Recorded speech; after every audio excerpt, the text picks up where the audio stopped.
जय माता की। दोस्तों, आप सभी लोगों को के नवरात्रि कैसे चल रहे हैं? मेरे तो बहुत ही अच्छे चल रहे हैं, कोई दिक्कत नहीं, कोई परेशानी नहीं। खूब खा रही हूँ, खूब पी रही हूँ, खूब काम कर रही हूँ, बहुत ही मस्ती से कट रहे हैं। तो यहाँ पे मैं सुबह के उठ गई थी 7 बजे से, मैंने सारी पूजा शुरू कर दी है।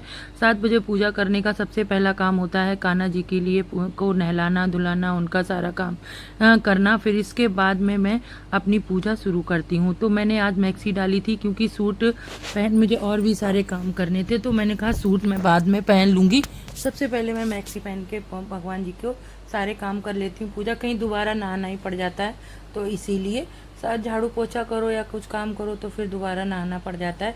तो इधर मैं सबसे पहले माँ भगवान जी की पूजा की, फिर उनको नहलाया धुलाया और सारे काम करे, और फिर इसके बाद मैं अपना काम करना शुरू किया। तो चलिए, आप लोग लास्ट तक बने रहिएगा। आप लोगों से अनुरोध है कि आप लोग वीडियो को लास्ट तक देखा कीजिए और एक लाइक शेयर कमेंट ज़रूर कर दिया कीजिए। आप लोगों के एक लाइक से मेरे ब्लॉग की अच्छा सा आएगा, और अगर आप लोग लाइक शेयर कमेंट नहीं करेंगे तो उसका कोई भी फीडबैक अच्छा नहीं आएगा। तो सबसे पहले मैंने देखिए ये सब करने के बाद मैं धूप बत्ती लगा रही हूँ इनको, और भोग लगाऊंगी। भोग तो आपको बताया ही था, मैं मिश्री का लगाती हूँ। आप लोगों ने ब्लॉग देखे होंगे तो उनमें आपने देख ही लिया होगा। अभी तो सब नवरात्रि की ही सारे काम करने हैं। फिर इसके बाद पूजा करो, फिर 10 बजे तक निपटने के बाद काम पे भी जाना होता है, और ये सारे काम करके ही सारे काम किए जाते हैं, आगे बढ़ा जाता है। क्या किया जाए, काम भी करना है और ड्यूटी वगैरह भी करनी है, तो ये मैंने कर लिया। इसके बाद अब मेरी पूजा शुरू हो जाएगी। तो अब सबसे पहले पूजा करेंगे, करने से पहले हम तैयारी कर लेते हैं सारी। तो यहाँ पे मैं देखिए धूप बत्ती निकाल रही हूँ, हवन सामग्री जो बोलते हैं, तो हवन सामग्री निकाल रही थी, और प्लेट वगैरह सारी अच्छे से क्लियर करके रख लूँगी। फिर जब पूजा करो तो शांति से सारी पूजा हो जाती है। तो अब धूप निकालने के बाद इसके बाद मैं धूप बत्ती बना रही हूँ। धूप बत्ती बनाने के बाद रुई बत्ती वाली जो वो है सारी लगा के रख ली है, रोली बंधन ये सारी चीज़ें तैयार करके रख लेती हूँ। फिर एक साथ पूजा करती हूँ। पूजा करने में टाइम नहीं लगता है, बस ये जो टाइम लगता है इसकी तैयार, कोई भी काम करो तो तैयारी में ज़्यादा टाइम लगता है, और बाद बाकी टाइम इतना नहीं लगता है। तो आप लोग कैसे करते हैं कमेंट करके बताइएगा ज़रूर। और आप लोग मेरे ब्लॉग देख रहे हैं कि नहीं देख रहे हैं बताना, कैसे लगते हैं ये भी बताना। आप लोगों ने नवरात्रि की पूजा की है कि नहीं कमेंट कर दीजिएगा मुझे। और आप एक लोगों से अनुरोध है कि आप लोग प्लीज़ आप मेरे चैनल पे एक बार सब्सक्राइब करके ज़रूर देखें। आप लोग शॉर्ट्स तो देखते ही होंगे, मैं कुछ अलग से बनाने की कोशिश कर रही हूँ। अगर आप लोगों को अच्छे लगे तो कमेंट करके बताना, या कुछ कमी है या कुछ किस तरह से बनाया जाए, आप अपना विचार मुझे ज़रूर प्रकट कर दीजिए। मैं शॉर्ट्स में कुछ अलग बनाने की कल कोशिश भी की थी, जो मैंने आपको वीडियो डाला है, आप लोगों ने अच्छा प्यार दिया है। जिस हिसाब से देखा जाए मैंने पहली बार बनाया है, उस हिसाब से आप लोगों ने उसमें अच्छे से सहयोग किया है। तो ऐसे ही मेरे पे सहयोग करते रहिए। और अगर आप लोगों ने चैनल सब्सक्राइब कर रखा है तो धन्यवाद, और सब्सक्राइब नहीं किया है तो प्लीज़ सब्सक्राइब करें, और लाइक में बेल आइकन ज़रूर दबा दें। बेल आइकन दबाने के बाद जिससे क्या होगा कि सारा नोटिफिकेशन वीडियो के जो भी हैं आपके पास आराम से पहुंच जाएंगे, और आप लोगों को पहले से वीडियो देखने को मिलेगा। तो आप लोग प्लीज़ अपना सहयोग करते रहें और ब्लॉग में लास्ट तक बने रहें। तो यहाँ पे मैंने देखिए पूजा भी शुरू कर दी है। थोड़ी सी स्पीड बढ़ा दी थी, जिससे कि आप क्या होता है ना, बहुत ज़्यादा टाइम लगता है, कम से कम 1.5 घंटा 1 घंटा लग जाता है, तो उसकी वजह से, और मोबाइल चलता रहता है, तो मैं सोचती हूँ वैसे तो कट करके दिखाऊँ, लेकिन मैं सोचती हूँ थोड़ा थोड़ा उसको दिखा दूँ, तो जिससे आप लोगों को भी दिक्कत ना हो। तो देखिए इधर मैंने पूजा कर ली है। आप लोगों के ज्वारे कैसे हुए हैं बताइएगा। मेरे देखिए इस तरह से हुए हैं। यहाँ पे देखिए फूल माला बत्ती सारी पूजा कंप्लीट हो गई है। अब मैं यहाँ पे देखिए ये बतासे लौंग, अब मैं सारी हवन की सामग्री और सारी हवन की तैयारी करूँगी। तो हवन की जो लकड़ी होती है, हवन लकड़ी लगाने के बाद मैं पाठ करूँगी, और फिर इसके बाद हवन करने के बाद ही मैं सीधी आरती करती हूँ। पहले मैं सप्तशती का पाठ कर लेती हूँ, इसके बाद हवन वगैरह करती हूँ। आप लोग भी ऐसे ही करते होंगे, अगर नहीं तो कैसे करते हैं बताना।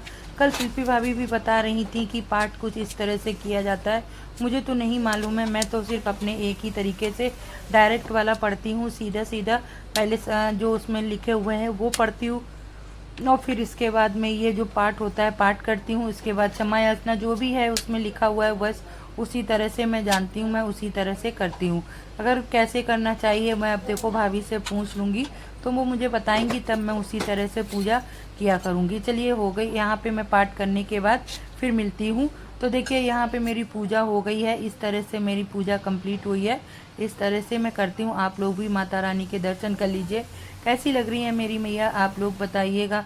मेरे पास ज़्यादा मुझे नहीं आता है, बस जैसा मुझे आता है वैसा मैं कर लेती हूँ। तो चलिए अब हवन कर लेते हैं। यहाँ पे मैंने हवन की धूप सामग्री वगैरह चढ़ा दी थी, तो यहाँ पे मैं कपूर लगा रही हूँ, क्योंकि धूप बत्ती जो है ना सामग्री है थोड़ा कम जल रही थी। कपूर डालने से अच्छे से जल जाएगी, सामग्री भी अच्छे से हो जाती है और हवन भी अच्छे से निबट जाता है। तो ये देखिए इस तरह से हवन करती हूँ। आप लोग भी तो डेली हवन करते होंगे या अग्यारी लगाते हैं, बताइएगा ज़रूर। तो मैं तो देखो इसी तरह से आता है, उसी में जो माँ लिखा नाम लिखे हुए हैं उन्हीं के नामों से आहुति दे देती हूँ। तो यहाँ पे पूजा करने के बाद मैं आ गई थी किचन में। किचन में आने के बाद मैंने किचन देखा तो वहाँ पे गैस के पास काफ़ी चींटियाँ हो गई थी, पता नहीं क्यों लाल वाली जो चींटियाँ हैं ना, जबकि मैं मीठा कुछ भी नहीं बना रही हूँ फिर भी लाल चींटियाँ हो जा रही हैं, कुछ समझ में नहीं आता है। तो आज शाम को मैं इस किचन को ही धो दूँगी, पूरा सेट धोऊँगी तब धो, और जबकि मैं रोज़ सुबह शाम धोती हूँ। हो सकता है ठंडे की वजह से आ जाती होंगी, ये भी हो सकता है, पता नहीं क्या है, थोड़ा बहुत तो हो ही जाता है। और मैं ज़्यादातर कुछ बनाती भी नहीं हूँ, दाने मखाने ही बनाती हूँ या कभी कदार आलू या साबूदाना बनाती हूँ, तो यही सब खाना हो जाता है, तो उसकी वजह से है पता नहीं। तो यहाँ पे मैंने देखिए एक तरफ गैस साफ करने के बाद इधर दूध गर्म होने लगा, इधर चाय बन रही और इधर मखाने और दाने फ्राई करने लग गई थी, क्योंकि मखाने दाने ही इस टाइम अच्छे लगते हैं। और खाओ भी तो क्या खाओ, या फिर आलू खाओ या फिर कुछ और ऐसा ही कुछ खाओ तो ही सही रहता है, नहीं तो कुछ भी नहीं। तो इधर ये देखिए इधर मैंने चाय बननी शुरू कर दी है, चाय भी बन जाएगी और इस साथ में चाय पियेंगे। और चाय पीने के बाद में फिर आराम से फिर देखते हैं, मंदिर में जाके साफ़ सफाई भी करनी है, क्योंकि मंदिर पूजा करते टाइम थोड़ा बहुत सामान इधर उधर फैल ही जाता है और थोड़ा बहुत ज़मीन पे भी फैल जाता है, तो उसको साफ़ कर देते हैं। फ़ौरन तो नहीं की जाती है, इसीलिए मैंने सोचा पहले चाय पी लेते हैं, माँ का भोग लगा देंगे इसी से, चाय और मखाने से, इसके बाद हम वहाँ पे साफ़ सफाई भी कर देंगे। तो आप लोग भी ऐसे ही करते होंगे, तो पता नहीं चाय बनाने के बाद इधर आ गई थी और आप लोग जरूर सफाई करने के लिए चाय पी ली, भोग लगाने के बाद फिर मैंने चाय रख दी। मैंने कहा जब तक ठंडी होती है तब तक यहाँ पे मैं साफ़ सफाई कर देती हूँ, क्योंकि साफ़ सफाई हो जाती है ना तो खाते पीते भी अच्छा लगता है, और गंदा डला रहे तो मुझे बिल्कुल भी पसंद नहीं है। इसीलिए मैं कपड़े में यहाँ पे झाड़ू से नहीं लगाती हूँ, तो एक कपड़ा मैंने अलग से बना रखा है, उस कपड़े से आरती वगैरह के बर्तन हैं या ये सब सामान है इनको रख लेंगे, इनको धो के रखेंगे, जिससे शाम को जब मैं आरती करूँगी तो आरती में काम आएगा। फिर दोबारा आरती करते टाइम मुझे इन सबको धोना नहीं पड़ेगा, नहीं तो आरती करते टाइम इन सबको धोना पड़ता है। तो इसीलिए तो पहले से ही मैं सारी तैयारी कर लेती हूँ। ये सब करने के बाद मैं अपनी आरती जोत वगैरह ठीक करके निकल जाऊँगी काम पे, क्योंकि पहले से काम पे तो जाना ही जाना होता है। तो इसीलिए मैं यहाँ पे सारी साफ़ सफाई कर दूँगी। शाम को आओ तो सिर्फ झाड़ू लगा के सीधे नहा लो और नहाने के बाद आरती कर लो, तो यहाँ पे सारा काम हो जाएगा। देखिए इतने सारे बर्तन ये हो गए, और कोई गंदा नहीं, बताए सामग्री गिर जाती है, कभी माचिस तीलियाँ हो जाती हैं, और यही सब बर्तन बहुत सारे हो जाते हैं कि ये रख लेती हूँ तो कहीं कुछ रह ना जाए, कि बार बार उठना ना पड़े, इसीलिए तो ये सब साफ़ सफाई करनी पड़ जाती है। आप लोग कैसे करते हैं बताइएगा ज़रूर, पहले करते हैं या बाद में। अगर आपको ब्लॉग अच्छा लगा हो तो प्लीज़ लाइक कर दीजिएगा, एक कमेंट ज़रूर करना और एक शेयर ज़रूर कर दीजिएगा।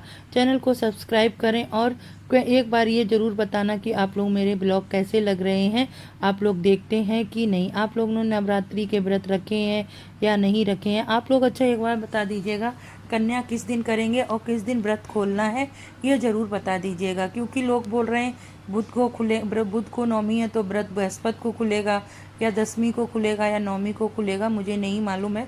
तो आप लोग अगर कमेंट करके बताएंगे तो मैं भी वो ही करूँगी। वैसे तो 9वीं को ही कन्या करने के बाद व्रत खोला जाता है, प्रसाद वगैरह खाया जाता है, लेकिन कुछ लोग बोल रहे हैं कि नहीं 10वीं को करना है। देखो क्या होता है, अगर कुछ पता हो तो आप लोग मुझे बता दीजिएगा, और जो लोग देख रहे हैं अगर नंबर है तो फ़ोन करके भी बता दीजिएगा कि कैसे क्या करना है। मुझे तो नहीं मालूम है कब क्या हो रहा है, अभी पता चलेगा, क्योंकि कभी कब किसी दिन अष्टमी है, किसी दिन सप्तमी है, किसी दिन नवमी है, कुछ कन्फ्यूजन हो जाती है। हर व्रत पूजा में कुछ ना कुछ हो ही जाता है, तो इसीलिए कन्फ्यूजन की वजह से सारी पूजा पाठ गड़बड़ हो जाती है और पूजा करते टाइम 1-2 दिन का इधर उधर हो ही जाता है। ब्लॉग में लास्ट तक बने रहने के लिए आप लोगों का बहुत बहुत धन्यवाद। जय माता की। शेरा वाली माता सबके पर रहम करें।